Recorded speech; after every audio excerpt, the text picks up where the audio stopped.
As we make our way through the story, we get to be exposed to or re-exposed to the great stories. Some of them are familiar to us, and some of them are kind of new to us. If you ask people, what are your favorite stories of the Bible? I think one at the top of the list would be the story of David and Goliath. We're not there yet, and I'm not preaching on that yet. But I do want to refer to it and remind us of some things about David and Goliath. Ask people, what do you learn from this story of David and Goliath?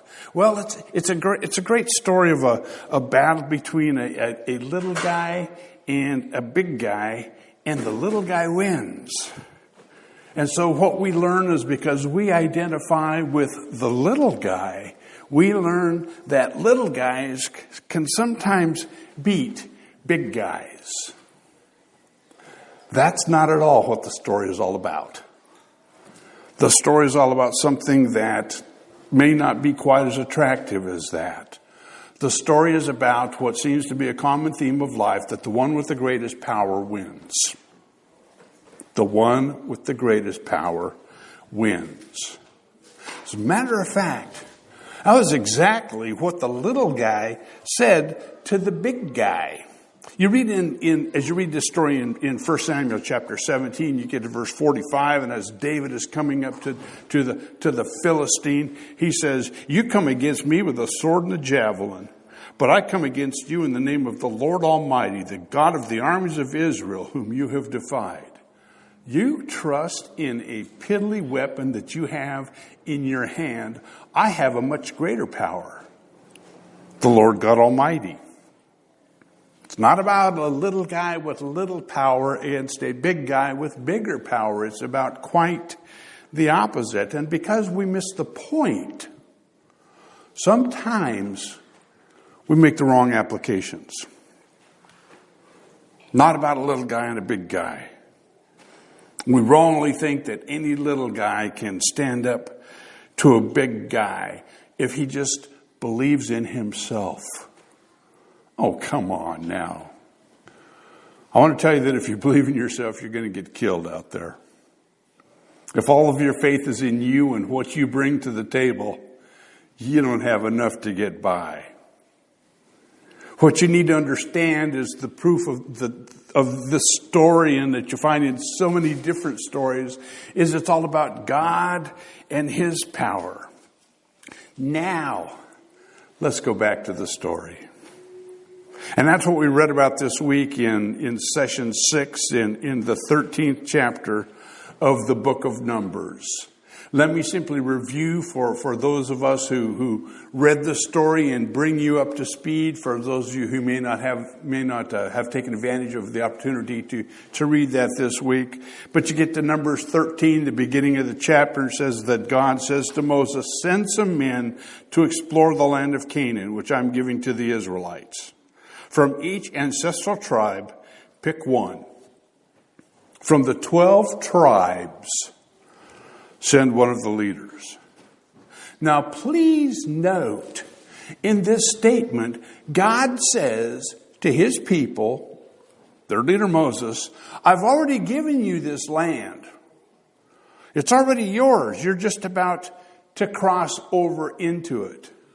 And as we've read through the story, we've gotten acquainted with that in several different ways. We read about the promise to Abraham in the 12th chapter of the book of Genesis, where God kind of inspecifically says, "I'm going to give you a land." And by the time you get to the 17th chapter, God becomes more specific. In verse 8, He says, "The whole land of Canaan, in which you are now an alien, I will give as an everlasting possession to you and your descendants after you, and I'll be their God." And the promise is made of this specific land, and the promise is repeated to Jacob and then to Joseph. And every little Jewish kid at that time grew up knowing about that promise, knowing about what God had planned and what was in store for them when they remained faithful to God. They knew this stuff. And now, when you get to the 13th chapter of the book of Numbers, God looks at His watch and He says, "It's time. It's time. It's time to get going." Sometimes we don't look at our watches in time, and this has nothing to do with the sermon. Last night we were in Springfield. Our son got married yesterday. We were down there for the wedding in Nixa, and I set an alarm so that we would get up at 6:30 because that was the time we had to get going. And I set 2 alarms. At 7:27 this morning, we woke up. I can't believe Cindy got ready so quickly. And you don't know this, but when it's time, it's time. And God says, it's time. Let's get going on this. And so pick 12 guys to go out and scout out the land. And these 12 guys go out and they scout out the land. They're commissioned to do this. And we read things like in Numbers 13:23. When they reached the valley of Eshcol, they cut off a branch bearing a single cluster of grapes. 2 of them carried it on a pole between them, along with some pomegranates and figs. I've not seen those grapes in Walmart. They don't have them like that. The grapes that they have in Walmart are the little ones, about the size of a marble. And I've always envisioned that these grapes were about the size of softballs. And I see pictures of carrying the grapes, and they never do justice to how big I think these grapes are going to be. Where one of these giant grapes you can't even squish into a can of Welch's or whatever it is that you want to do. God says, go get this stuff. This is the stuff that I have for you. So they bring back this account to Moses in Numbers chapter 13, verse 27. We went into the land where you sent us, and it does flow with milk and honey. Look at the size of these grapes. Check this out. It's a wonderful thing. But they also bring back a report of some difficulties. Verse 28 of Numbers 13, the people who live there are powerful, and the cities are fortified and very large. And then you get to the end of verse 28, and it says, we saw giants. We saw the descendants of Anak there. We saw giants. And because they see giants, their thinking is deterred a little bit. We've come face to face with giants. Well, so did David. I know, let's give him a break. David hasn't been born yet. His time has not yet come. But it's not uncommon for people to face giants. And because God says, go and claim this land that I already given to you. And they look at what's obvious about this land, they reach their conclusion. Chapter 13, verses 31 and 32, we can't. We can't. We can't attack these people. They're stronger than we are. The land we explored devours those living in it. All the people we saw there are of great size. Not all the people. That's kind of an exaggeration. We can't. That's kind of a lack of understanding. But that's the report that is brought back. Do you sing the song about the 12 men who went out to spy on Canaan? 10 were bad and 2 were good. If you don't, you should. Of the 12 who were commissioned, there were 2 who said, wait a minute. Let's do this. Verse 30. Chapter 13. Caleb says, shh, shh, shh, shh, shh, shh, shh, shh. We should go up and take possession of the land. We can do it. And that's really not what he meant. It wasn't a matter of we can do it. It was a matter of God can do it. Jump ahead to the next chapter, chapter 14, verses 7 through 9. The land we passed through and explored is exceedingly good. If the Lord is pleased with us, he will lead us into that land, a land flowing with milk and honey, and he will give it to us. Only don't rebel against the Lord our God. And don't be afraid of the people of the land, because we'll swallow them up. Oh, we can't do this. The land will swallow us up. No. We'll swallow them up. Their protection is gone, but the Lord is with us. Don't be afraid of them. It's not that we have an inferior power. Let's simply recognize the power that we have, and we've got a bigger army. We've got bigger weapons. We've got greater power than they have. We can do this thing. Might be challenging, might be difficult, but let's do this. And the others say, be reasonable. Be reasonable. You see, here we have Israel, or the Hebrew people, or the Jews, or whatever you wish to call them. Here we have God's people standing on the threshold of greatness, standing on the threshold of accepting and becoming what God has called them to be. They're ready. It's time. You see, moving into the promised land is going to require some faith. There are going to be some barriers. And if they want to do this, they're going to have to push through the barriers. But instead, they decide that they will be reasonable and they will play it safe and stay where they are. And then God weighs in on their decision in verse 11 of chapter 14. God says to Moses, how long will these people treat me with contempt? Seems to take this lack of faith rather seriously, rather personally, doesn't he? How long will they refuse to believe in me in spite of all the miraculous signs I've performed among them? Don't they remember the Red Sea? Can't you remind them of that? Can't you remind them of food and of all these things that they seem to have forgotten about? And God says, there's going to be consequences. Instead of success and moving forward, you get 40 years of wandering around in the desert. You come to the place where none of the people to whom this great promise was made, go get it, it's time. None of those people experienced one moment in the promised land. They all died with one great exception, two exceptions, with one great exception, a guy named Caleb who said, let's do this. Let's do this. And Joshua himself who leads the people.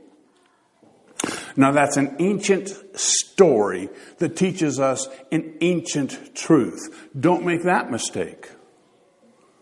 You see, that's about today. That's about where we are and what we're doing.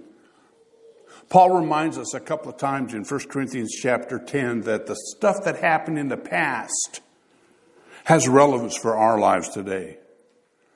In verse 6 of 1 Corinthians 10, he says, these things occurred as examples to keep us from setting our hearts on evil things as they did. And he says essentially the same thing in verse 11. These things happened to them as examples and were written down as warnings to us. Let us learn of the power of God and of the necessity to move forward in the power of God. Because we're going to face giants of our own. We're going to have these difficulties and challenges. But how can we be more like Caleb and Joshua and David and less like Israel? How can we become, have you heard the song on radio? More like Jesus and less like me? How does that happen? How do we keep moving forward when all we see is the difficulties and the obstacles? Well, all you got to do is know the truth. And the truth is you're bigger than they are because God is with you. You see, we need to know our strength. Sometimes we think that life is all about us, but life is all about God. God's work isn't about you. It isn't about you summoning all of your strength and all of your intelligence. Because I got to warn you that your strength and intelligence aren't enough. And Israel made the same mistake that we make. They thought it all depended on them. And they looked within. And when they looked within, they didn't see very much. And when they looked at the situation, the problem, they saw giants. And they decided, we're not strong enough. And since we can't do it, it can't be done. If our little group can't do it, then it can't be done. We had a youth minister, one of our youth ministers, actually a couple of our youth ministers from the Bible College in Moberly, Central Christian College of the Bible. And I heard them talking. They said, it's impossible to drink a gallon of milk in 1 hour. It can't be done. It's impossible. Well, I happen to know personally that our son Rob, who's a rather large person, is very proud of the fact that in one Sunday school class, he drank 1.5 gallons of milk and ate 14 1/2 donuts. Don't tell me it can't be done. You want to Google it? What's the world record for the fastest consumption of a gallon of milk? I don't remember the answer to that. It's like 4 seconds or something like that. But because a small group of people couldn't do it, they said it can't be done. And here's Israel, a small group of people looking within themselves and saying it all depends on us. It can't be done. Please remember that your strength is never about your strength. When we're trying to do things for God, it's not a matter of what we can do. Our strength is not the issue here. God's power is the issue. Your weakness is not the issue. God's power is the issue. And we get that confused and forget what it's all about, what the real issue is. Because accessing God's power requires faith. Accessing God's power is not always doing the obvious. It's simply doing the real. You see, God's work, it's not about you. God's work is about what He wants done. It's not about the giants. It's never about the obstacles and the problems, because they're always out there. And we can focus on those things and we'll quit before we start.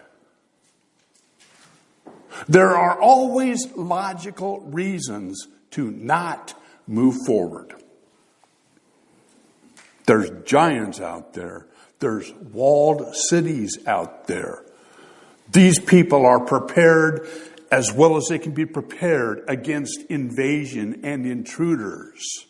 Therefore, don't make the wrong therefore. Therefore, we can't. It's not about your power. It's about what God wants done. And God will supply the power that's necessary. Whether it's a sling and a stone, or whether it's some other thing. Do you remember the story of David and Goliath? And he went down and went down to the brook and he saw a giant out there. So he picked up 5 stones, right? That's not the story. Read it more closely. You know why David picked up 5 stones? Because if you read the story more closely, Goliath had 4 brothers. And David says, I'll take y'all on. Let's do this one at a time. Come on. That's God's power. That's the confidence that we need to have. God supplies the power. So the first thing we need to do is to know our strength. And it doesn't come from us. It comes from God. And you need to know the stakes. And we need to understand that the cost of disobedience to God, when God says go and you say no, the cost is high. Why didn't they want to go? Well, they were concerned about their families. Numbers chapter 14, verse 3. Our wives and children will be taken as plunder.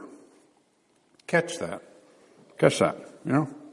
Not our wives and children might be taken as plunder, but our wives and children will be taken as plunder. Reminds me of In the Sea of Galilee, the followers of Jesus are crossing and there's a storm. And they say, we're dying. We're going to die. Guess what? They didn't. Our wives and children will be taken as plunder. Their wives and children made it into the promised land. Because God protects. If I do that, it's not going to work out well for my family. God knows what your family needs. God's aware of that. God's going to give you what's best for your family. And when they disobeyed, their families suffered for their disobedience. 40 years of homelessness. 40 years of desert survival rather than living comfortably in the land of milk and honey. And I see it happen all the time. So do you. It happens all the time. We want what's best for our families. And because we want what's best for our families, God's will gets pushed into the background. And God's plan is seen as something less important. And our kids aren't stupid, they get it. And we're teaching them that there are other things more important than God's plan. And that becomes their way of life. See, it doesn't evolve upwardly, it deteriorates. And there are the consequences. Our decisions have a greater effect than we can really imagine. And our faithfulness has a greater impact than we can really imagine. Because not only is the cost of disobedience high, the reward for faithfulness is great. Now, again, don't misunderstand me. Don't say, if you do the right things, you're going to go to heaven. You can earn your own salvation. I'm not saying that at all. I'm just saying that faithfulness has a reward. And I'm not saying that the reward is always immediate or that the choice is easy to make. I'm simply saying there is a reward and it's coming and you can stake your life on that. What you got here is you study the event of the spies being sent out to spy out the land and their report coming back and the decision being made on the basis of that is a lesson about priorities. And sometimes God calls us to push through the barriers. And in so doing, He moves us to develop character and to develop discipline in our lives. But God says, this is yours. You can claim it. You can take it in your own power. Mostly I'm just saying you can trust God. A young man named Jim Elliott, brilliant student in school. His teachers always encourage him to do something really meaningful with his life. And he said, when I grow up, I'm going to be a missionary. They said, a missionary? Get somebody else to do that. You go out and make a lot of money, go into business. Do something more significant. Well, he became a missionary. Devoted his life to taking the gospel into a dangerous territory. It wasn't long before he died. He was killed. He was killed by the people he was trying to reach for Jesus. And after he died, some people went through his things. And one of the things they found was a page in his diary, and I don't know if you can read that or not. I'm betting no. Here's what it says. He is no fool who gives what he cannot keep to gain what he cannot lose. Oh my goodness, can you think of anything more powerful than that? He is no fool who gives up the things that he can't keep anyway to gain what he will never lose. How powerful is that?